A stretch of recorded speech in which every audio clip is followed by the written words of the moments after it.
Aku sesuatu perkara yang buat kita sedih. Sedih itu fitrah, tapi hakikatnya kita tahu, oh, ini datang dari Allah.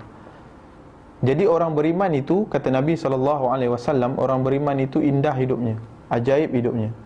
Bila diuji, dia sabar. Bila diberi nikmat, dia syukur. Dalam dua-dua keadaan, dia berada dalam keberuntungan.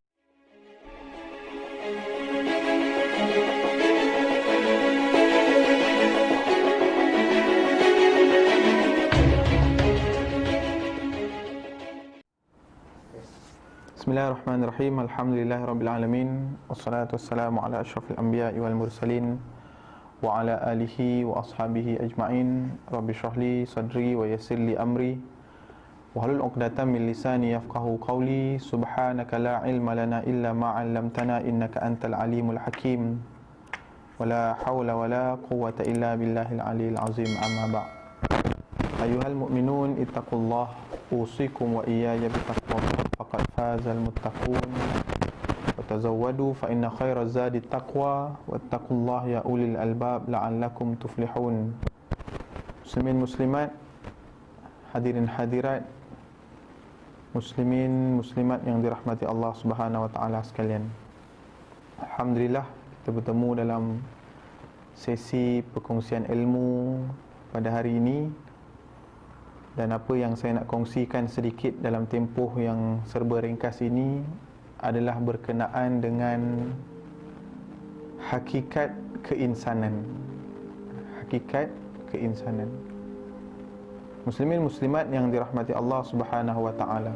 Bila kita cerita tentang hakikat, hakikat ialah benda yang berada di sebalik sesuatu benda yang zahir. Apakah hakikat kepada seorang ibu? Hakikatnya, ibu adalah individu yang melahirkan, yang membesarkan, yang mendidik. Apakah hakikat seorang ayah? Ayah seorang yang menguruskan keluarga, yang mencari nafkah, yang membesarkan anak-anak dan sebagainya. Benda-benda yang disebutkan tadi adalah benda-benda yang tersirat. Itu hakikat. Benda yang boleh dilihat, itu secara maksurnya boleh dilihat, kita boleh lihat. Tapi hakikat benda yang di sebalik. Benda yang di sebalik ini yang ramai orang selalu terlepas pandang. Kita selalu terlepas pandang. Kita lihat ibu kita sebagai ibu. Tak, ibu kita sebenarnya adalah syurga kita. Benda-benda begitu yang di sebalik. Maka konteks yang nak dikongsikan hari ini bukan konteks ibu itu, bukan konteks ayah itu, konteks insan itu sendiri, manusia itu sendiri. Manusia itu sendiri siapa? Ada dalam satu kuliah Baba Ismail. Baba Ismail sebut, Baba Ismail ni orang Patani, disebut dalam slang Kelantan lah. Kata Baba ataupun Tok Guru ini, kita terikat dengan Tuan. Bahasa KL-nya maksudnya kita ni terikat dengan Tuan. Bila kita terikat dengan Tuan, kita tak boleh buat ikut suka. Tuan kata sehari sembahyang 5 waktu, tak boleh lawan. Sebab apa? Tuan kata begitu. Kita nak buat apa pun terikat dengan tu lah. Maka itulah hakikat yang kita kena faham. Bila kita ni sedar diri kita ni hamba, kita tak boleh buat ikut suka. Begitu juga dengan perkara-perkara yang berlaku di sekeliling kita. Berlaku perkara-perkara yang menyebabkan kita rasa gembira, kita cepat-cepat sedar, oh, hakikatnya ini datang dari Allah. Berlaku sesuatu perkara yang buat kita sedih. Sedih itu fitrah, tapi hakikatnya kita tahu, oh, ini datang dari Allah. Jadi orang beriman itu, kata Nabi SAW, orang beriman itu indah hidupnya, ajaib hidupnya. Bila diuji, dia sabar. Bila diberi nikmat, dia syukur. Dalam dua-dua keadaan, dia berada dalam keberuntungan. Itu orang beriman. Maka hakikat itu menerangkan bahawa orang beriman itu sentiasa dalam keberuntungan. Sebab apa? Sebab kita tahu apa pun hakikatnya dari Allah. Kita berniaga, untung. Oh, untung ini dari Allah. Kita berniaga dengan segala usaha kita, dengan segala penat lelah kita, takdir Allah rugi. Oh, ini juga takdir pemberian daripada Allah. Maka tidak wujudlah kes-kes bunuh diri, kes depresi. Hari ini kalau kita lihat kepada statistik daripada Persatuan Kesihatan Mental Malaysia, masalah mental di kalangan rakyat Malaysia sangat tinggi. Masalah mental ni jangan kita bayang gila. Oh, orang gila jalan tepi jalan tu masalah mental. Salah satu daripada masalah mental adalah depresi, kemurungan, pernah terfikir nak bunuh diri. Benda ini banyak berlaku di kalangan rakyat Malaysia. Dan yang lebih membimbangkan, di kalangan orang Islam. Hidup tu stres memanjang. Sampai ke tahap bila stres tu tak dapat dikawal dengan baik, dia mula terfikir untuk menamatkan hidupnya sendiri. Ini bukan orang Islam, orang Islam yang sembahyang 5 waktu, yang yakin kepada konsep ketuhanan Allah itu Tuhan kita. Tapi dalam dia percaya itu, dia tak dapat kontrol stres. Hidupnya fikir macam mana nak tambah kekayaan. Bangun pagi, pergi kerja, cari pangkat, cari jawatan, cari duit. Anak bagi bibi jaga. Isteri pun sama. Isteri naik jawatan, dah jadi pengurus kanan, pengurus besar. Suami jadi ketua pegawai eksekutif. Duit, orang Kelantan kata belana, banyak. Kaya sungguh. Kereta banyak, rumah besar. Anak, kalau yang dah bujang tu, keluar malam, pergi kelab malam, berpeleseran. Mak ayah ni mesyuarat, meeting, overseas, conference, seminar.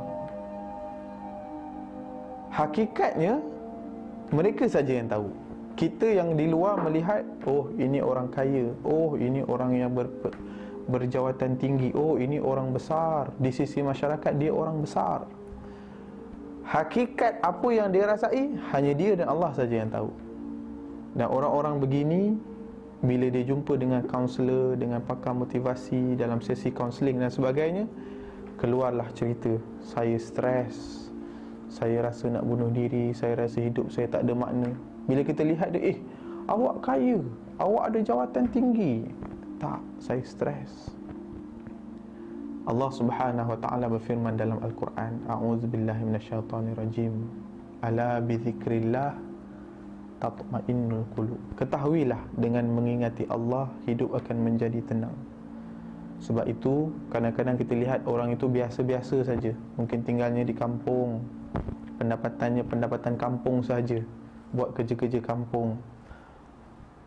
Bukan orang kaya, bukan orang mewah, rumahnya bukan rumah besar, tapi keluarganya sejahtera. Anak-anaknya boleh sampai waktu semayang, anak-anaknya semayang, anak-anaknya tutup aurat, anak-anaknya pandai bawa diri, anak-anaknya taat ibu bapa. Dia bukan orang kaya, keluarganya bahagia, hidupnya tenang. Seorang hamba Allah lagi kaya sungguh, apa yang dia tak ada, kereta, jawatan, syarikat, anak-anak syarikat, jutawan, memang kaya. Isterinya selalu menentang kata-katanya. Anak-anaknya dari sudut tutup aurat, sembahyangnya, minum arak. Hormat kepada dia sebagai ayah tu tak ada. Dia kaya, dia berjawatan tinggi, anak dia tak hormat dia. Anak dia hanya datang, papa nak duit, nak pergi kelab malam. Kalau kita boleh jumpa orang itu, kita tanya hakikat apa yang ada dalam jiwanya? Menderita. Hakikat jiwanya, dia sedang merasa derita dan tekanan yang amat sangat. Maka muslimin muslimat yang dirahmati Allah, bila kita kongsikan tentang hakikat insan, yang pertama, ingat, saya pesan diri saya yang hina, saya ajak sidang hadirin yang sedang menonton, yang akan menonton sesi video ini, marilah kita ingat, seperti kata Tuan Guru Baba Ismail Sepanjang, kita terikat dengan Tuan. Kita terikat dengan Tuan. Siapa Tuan kita? Kita hamba. Bila hamba mesti ada Tuan. Siapa Tuan kita? Allah Subhanahu wa ta'ala. Bila Allah itu Tuan, apa yang Allah Subhanahu wa ta'ala bagi tahu, apa yang Allah arahkan, suka tak suka, boleh terima, tak boleh terima. Sebagai hamba, sami'na wa ata'na, buat. Orang perempuan kadang-kadang tu dalam musim-musim panas, dengan tudung, dengan ada yang pakai niqab, logik akal, ya Allah, dalam musim panas kau pakai tudung, labuh lagi, kau tak panas ke? Itu arahan Tuhan, tutup aurat. Kan? Begitu juga dengan ibadah-ibadah yang lain. Begitu juga dengan cara hidup Islam itu. Kita kena ikut sebab kita terikat dengan Tuhan. Itu yang pertama. Yang kedua yang saya nak kongsikan pada petang ini, bila kita sebut tentang hakikat keinsanan tadi, ialah hanya satu je, hanya Allah yang boleh memberi ketenangan. Jawatan rendah, ini kalau aku dapat jawatan tinggi, mesti aku rasa seronok, mesti aku rasa tenang. Dia pun kejar jawatan tinggi, dapat, tak tenang pun. Aku ni miskin, nanti kalau aku kaya, mesti aku tenang. Dia pun usaha, kaya. Dah kaya, tak tenang pun. Oh, aku ni sebab aku ni tak ada pengaruh, tak ada pengikut. Dia pun masuk politik ke apa, ada berjuta pengikut dia, peminat dia. Dulu dia tak ada pengikut, sekarang dia dah ada ramai pengikut. Dah ada ramai pengikut, dia tanya hati dia, tak tenang pun. Sebab apa? Sebab tenang hanya pada Allah. Itulah adilnya. Kerana apa? Kerana orang kaya boleh tenang, orang miskin boleh tenang. Orang tua boleh tenang, orang muda boleh tenang. Orang yang kulit hitam boleh tenang, orang kulit putih boleh tenang. Semua boleh tenang dengan syarat letakkan Allah di dalam hati kita. Sebab apa ibu ayah, muslimin muslimat yang dirahmati Allah Subhanahu wa taala sekalian?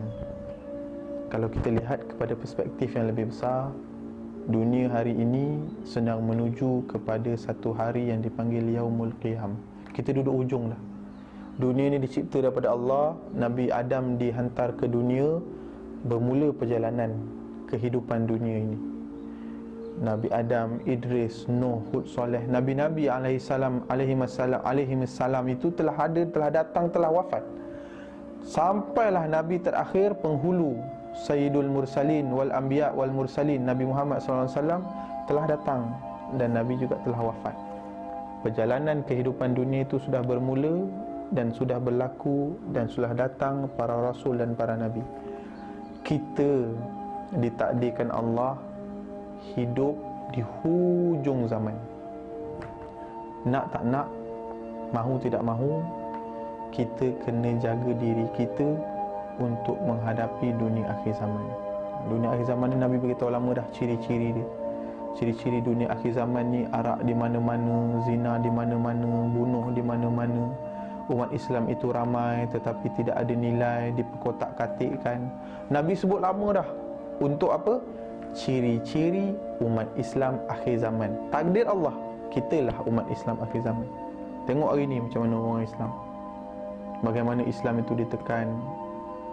Di mana teknologi yang tercanggih dunia? Barat. Semua orang akan pandang barat. Di manakah ekonomi yang dianggap kukuh, dianggap kuat dalam dunia hari ini? Orang akan pandang barat, orang akan pandang Cina. Di mana Islam, teknologi pun tak kuat, ketenteraan pun tak kuat, umat Islam pun tak kuat. Mereka kuat, teknologinya, ekonominya, semua mereka kuat. Islam itu di bawah ketika ini. Tapi Nabi SAW bagi tahu umat Islam akan bangkit. Maka kitalah orangnya yang perlu menyediakan tapak landasan kepada apa yang dijanjikan oleh Nabi SAW. Dan mudah-mudahan Allah bantu kita, Allah pemudahkan urusan kita untuk sama-sama menggembling apa yang kita ada. Semua orang kelebihannya tak sama, menggunakan kepakaran, kebolehan masing-masing untuk mencapai satu tujuan, keredaan Allah Subhanahu wa ta'ala. Jadi saya rasa cukup sekadar itu. Yang baik dari Allah, yang lemah kelemahan saya mohon ampun dari Allah. Saya mohon maaf daripada tuan-puan sekalian. Aqulu qawli hadha wa astaghfirullahal azim li wa lakum. Billahi taufiq wal hidayah. Assalamualaikum warahmatullahi wabarakatuh.